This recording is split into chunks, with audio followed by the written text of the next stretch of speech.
Yeroo ammaa kana biyya Arabaan jira. Biyya keessaa immoo jaalallee qaba. Jaalallee koo kana waliin waggaa dhuftu wal fuudhuuf walii gallee jirra. Guyyaa guyyaadhaan karaa immoo wal argaa oola.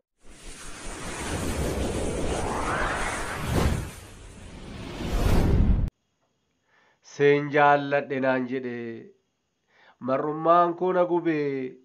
Naasuudhaan inni bilbila irratti cufe. Galgala hirribi ija kiyyatti dhufin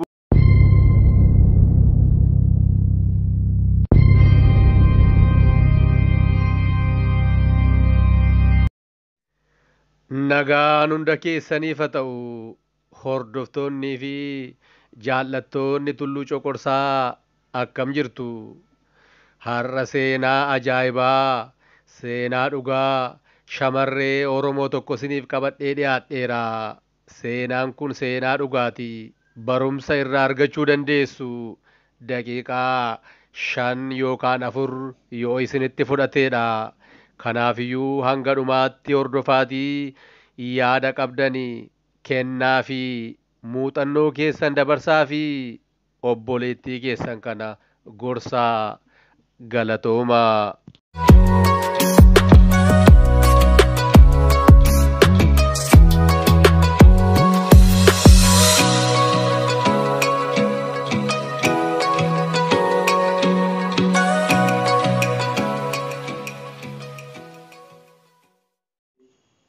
Yeroo ammaa kana biyya Arabaan jira. Biyya keessaa immoo jaalallee qaba. Jaalallee koo kana waliin waggaa dhuftu wal fuudhuuf walii gallee jirra. Guyyaa guyyaadhaan karaa immoo wal argaa oolla. Yeroo hundaa jaalala kiyyaan du'uuf akka jiru, guyyaa itti wal agarruu fi guyyaa gaa'ela keenya itti dhaabbannu hawwii guddaan eegaa akka jiru naaf hima yeroo hundaa. Utuu kun kanaan jiruun ani WhatsAppii banadhe. Inni banachuu koo hin beeku. Suura shamarreen biyya Arabaatti wal barree tokkoon irra kaa'e. Lakkoobsa isaa galcheen haay ittiin jedhe. Naaf deebise. Biyyan jiru jijjiireen itti hime. Galgalaa fi ganama natti barreessuu eegale. Gochaan isaa na aarse. Hojii irran jiraa natti hin barreessin gaafan jedhu maallaan jedhe isinitti fakkaata?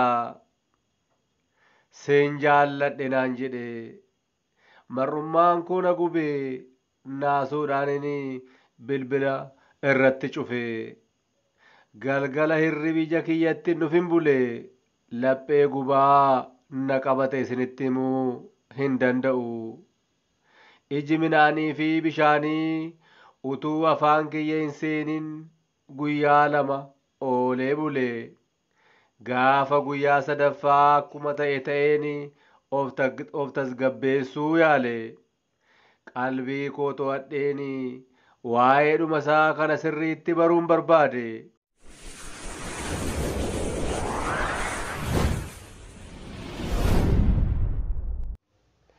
Utuu garaan koo na gubatuu jaalallee qabdaa? Jaalalleen qabduu? Jedheen gaafadhe. Sagalee isaa jabeeffatee harraba isaa osoo hin qabatin hin qabu naan jedhe.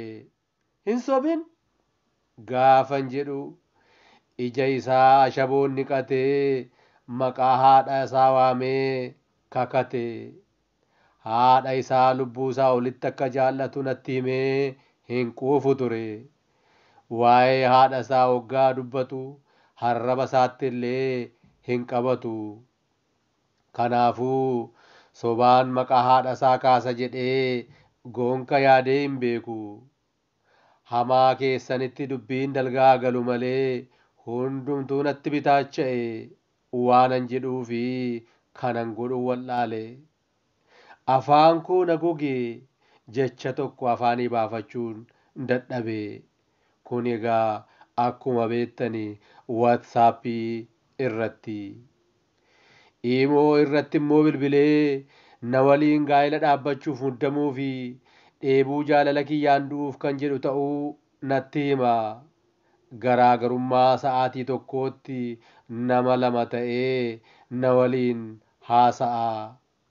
Ani gidduutti gubachaan jira akka ashaboo cobee dhumuufan jedha. Kanaafuu maal na gorsitu?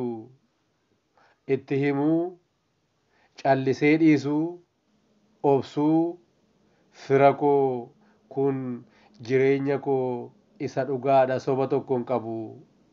Mee utuu isin ta'e maal guutu obboloota koo, keessumaa isin shamarran na waliin biyya Arabaa jiraachaa jirtanii maaluma gootu na gorsaa.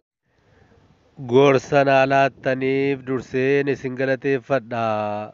Ulfaadhaa bakka jirtanitti nagaan isiniif haa baay'atu.